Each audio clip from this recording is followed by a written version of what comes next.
Hello students.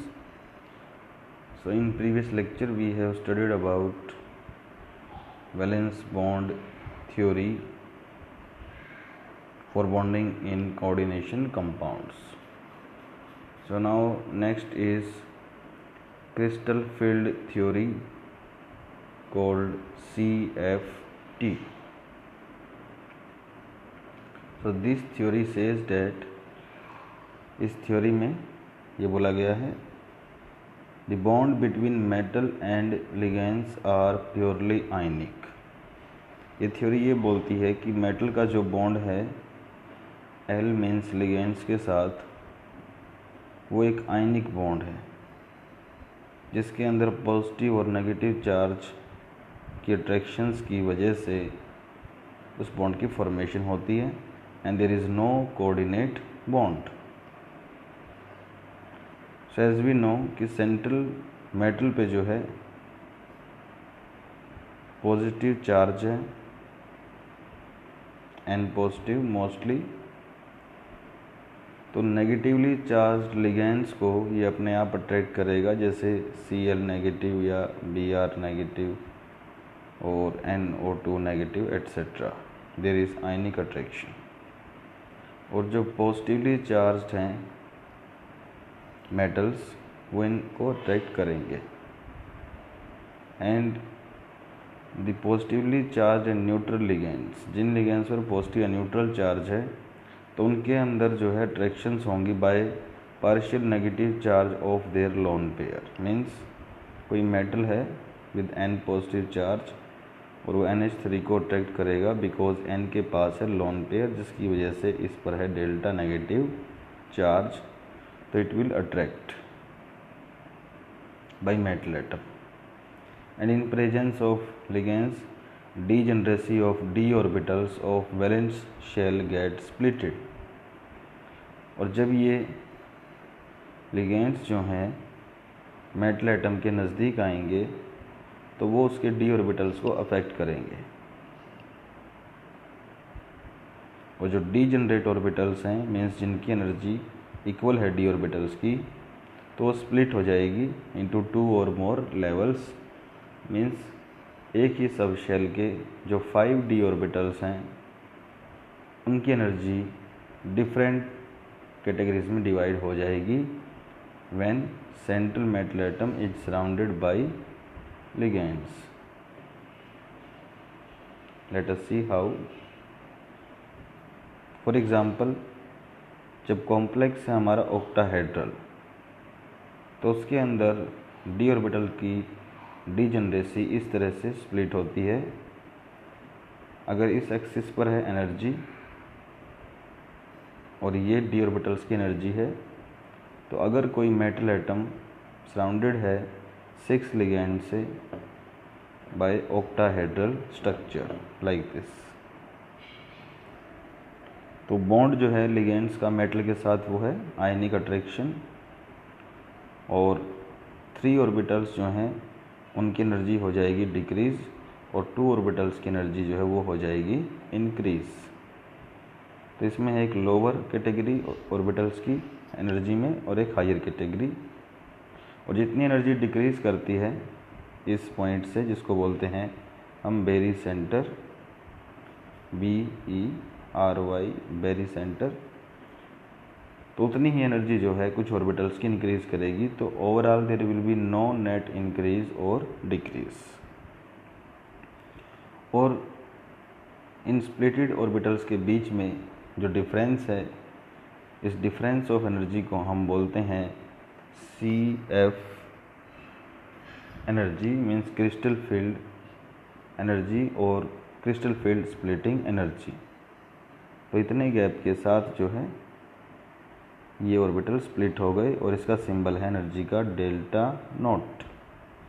ये not का O के लिए, जिसका मतलब है ऑक्टाहेड्रल। टेट्राहेड्रल में इसको T लिखेंगे और स्क्वायर प्लेनर में S। तो इसमें जो लोअर ऑर्बिटल्स हैं इसको बोला जाता है T2G, स्मॉल t, T2 और उसके बाद G। तो ये इनको नेम दिया गया है और जो अपर दो ऑर्बिटल्स हैं इनको नाम दिया गया है EG। नीचे की तरफ जो ऑर्बिटल्स हैं वो हैं XY, YZ और ZX।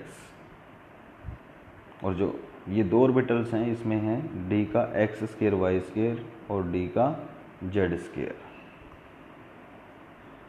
टोटल ऑर्बिटल्स 5 हैं, तो 5 में से 3 ऑर्बिटल्स नीचे की तरफ हैं। तो ये जो अपर गैप है ये गैप है 3/5 डेल्टा नॉट, और जो लोअर गैप है इसको बोलते हैं 2/5 delta not. And when there are electrons in these orbitals, so each electron contributes this energy 3/5 or 2/5. For example, if there are 4 electrons here, तो उनकी एनर्जी होगी 3/5 into 4 is equal to 12/5। और नीचे आ सकते हैं 6 इलेक्ट्रॉन्स, तो 2/5 into 6 इज इक्वल टू 12/5। तो 12/5 का इंक्रीज़ है, 12/5 का टोटल डिक्रीज़ है। और अगर इलेक्ट्रॉन्स में इलेक्ट्रॉन 10 नहीं है टोटल, तो accordingly there will be difference and there will be stability और unstability that will be discussed later. तो इस चीज़ को यहाँ पर हमने नाम दिया है crystal field splitting. Crystal ionic compound में है, तो यहाँ कोऑर्डिनेशन कंपाउंड को आयनिक कंपाउंड्स माना गया है, और उनके जो क्रिस्टल्स हैं वहाँ पर फील्ड ऑफ लिगेंड्स के फील्ड की प्रेजेंस में सेंट्रल एटम के जो ऑर्बिटल्स हैं उनकी हो जाती है स्प्लिटिंग। तो क्रिस्टल फील्ड थ्योरी में ये नाम इसीलिए दिया गया है बिकॉज लिगेंड्स की प्रेजेंस में सेंट्रल एटम के जो d ऑर्बिटल्स हैं उनमें स्प्लिटिंग हो जाती है। स्प्लिट मतलब अलग अलग हो जाते हैं। जिनकी एनर्जी सेम थी उसमें से 3 की एनर्जी कम हो गई और 2 की एनर्जी ज़्यादा हो गई है। इसको हम बोलते हैं crystal field theory. Total decrease below barycentre is equal to total increase above barycentre, जो मैंने अभी आपको बताया है। And total difference between the 2 levels, इन 2 लेवल्स के बीच में T2G और EG लेवल्स के बीच में जो एनर्जी का गैप है, इस गैप को हम बोलते हैं is called as crystal field splitting energy. Crystal field की स्प्लिटिंग के बाद जो एनर्जी का गैप है इसको क्रिस्टल फील्ड स्प्लिटिंग एनर्जी नाम दिया गया है। तो delta O for octahedral complex दिया गया है and splitting of orbital level is called crystal field splitting. Orbitals की 1 से 2 में जो स्प्लिटिंग है, इस स्प्लिटिंग को हम बोलते हैं क्रिस्टल फील्ड स्प्लिटिंग। और ये टेट्राहेड्रल कॉम्प्लेक्सेस में जस्ट अपोजिट है ऑक्टाहेड्रल से। टेट्राहेड्रल में 2 ऑर्बिटल्स की एनर्जी डिक्रीज करती है और 3 की एनर्जी इंक्रीज। तो नीचे जो है इसको बोलते हैं E लेवल और इसको बोलते हैं T2 लेवल। तो E और T2 जो हैं दीज आर स्पेशल सिंबल्स जो सिमेट्री के अकॉर्डिंग दिए जाते हैं। So we have to just learn their names. और यहाँ पे जो गैप एनर्जी का क्रिस्टल फील्ड स्प्लिटिंग एनर्जी, इसको बोलेंगे delta T, delta of tetrahedral. और जो अपर गैप है अब की बार वो है 2/5 और लोअर हो जाएगा 3/5। सो अगर यहाँ पर 3 ऑर्बिटल्स हैं, नीचे 2 हैं, तो ऊपर आएगा 2 और नीचे आएगा 3/5, जिससे एनर्जी इंक्रीज और डिक्रीज इक्वल हो जाएगा। And in case of square planar complexes और भी कॉम्प्लेक्स स्प्लिटिंग पाई जाती है। 5 ऑर्बिटल्स 4 लेवल्स में डिसोसिएट हो जाते हैं, जिसमें DYZ और ZX, जिसमें Z एक्सिस है उनकी एनर्जी सबसे कम है, DZ स्क्वायर की उससे ज़्यादा है, और उसके बाद बचते हैं X और Y वाले, जिसमें से इस लेवल पर है एक ऑर्बिटल XY और यहाँ पर एक orbital X square Y square. तो 2 ऑर्बिटल्स 1 1 एंड 1, टोटल हैं 5 ऑर्बिटल्स। तो ये था हमारा explanation on the basis of crystal field theory. Then comes the types of ligands on the basis of splitting. Splitting के अकॉर्डिंग लिगेंड्स को 2 category में divide किया गया है, क्योंकि मेटल एटम जब अलोन है, अकेला है, तो उसके ऑर्बिटल स्प्लिट नहीं होते, वो होते हैं डीजेनरेट। और जैसे ही लिगेंड्स उससे अटैच हो जाते हैं 4 या 5 या 6, तो उनकी प्रेजेंस में इसके डी ऑर्बिटल्स वैलेंस शेल में से स्प्लिट दिखाते हैं। तो एक है हमारे स्ट्रॉन्ग फील्ड लिगेंड्स। ये वो लिगेंड्स हैं विच काजेज लार्ज स्प्लिटिंग, मीन्स जिन लिगेंड्स की प्रेजेंस में डी के जो 5 ऑर्बिटल्स होते हैं उनके अंदर स्प्लिटिंग ज़्यादा हो जाए, एनर्जी का गैप ज़्यादा आ जाए, तो ऐसे लिगेंड्स को बोला जाता है स्ट्रॉन्ग लिगेंड्स। और दूसरे होते हैं वीक फील्ड लिगेंड्स। ये वो लिगेंड्स हैं जिनकी प्रेजेंस में स्प्लिटिंग जो है वो कम होती है, मीन्स ये हैं हमारे 5 डी ऑर्बिटल, और स्प्लिटिंग के बाद एनर्जी का जो गैप है वो बहुत कम है दोनों लेवल्स के बीच में, डेल्टा इज़ वेरी लेस। तो it depends on the ligands कि ये डिफरेंस ज़्यादा होगा या कम, बिकॉज जब सेंट्रल एटम मेटल एटम के पास लिगेंड्स आते हैं और उसके नज़दीक होते हैं तो वो उसके ऑर्बिटल्स को, डी ऑर्बिटल्स को रिपेल करते हैं, और जो जितना ज़्यादा रिपेल करेगा इलेक्ट्रॉन्स को, तो वो उतने ही ज़्यादा मेटल एटम के ऑर्बिटल्स की स्प्लिटिंग करेगा।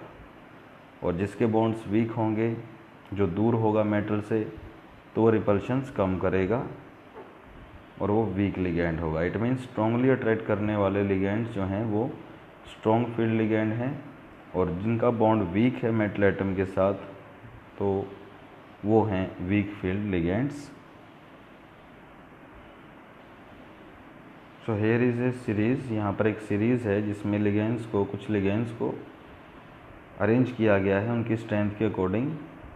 तो इसमें सबसे लेस स्प्लिटिंग करने वाला है I नेगेटिव, उससे ज़्यादा है फिर Br negative, then SCN, Cl negative, S2 negative, F negative, OH negative, C2O4 negative, H2O, NCS, NH3, इन CN नेगेटिव, CO। तो सबसे स्ट्रॉन्ग लिगेंड है CO, इसका बॉन्ड सबसे स्ट्रॉन्ग होता है, और सबसे वीक लिगेंड जो है वो है I।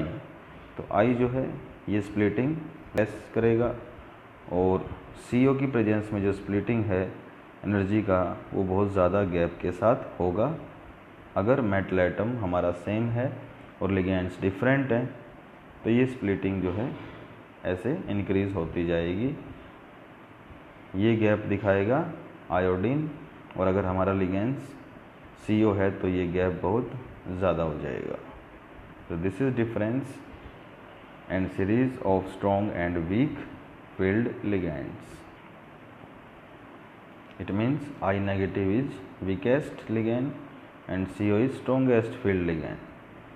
तो इसको हम ऐसे रिप्रेजेंट कर सकते हैं, स्ट्रॉन्ग लिगैंड की प्रेजेंस में गैप ज़्यादा आएगा, और वीक लिगैंड की प्रेजेंस में T2G और EG अगर है तो गैप विल बी लेस।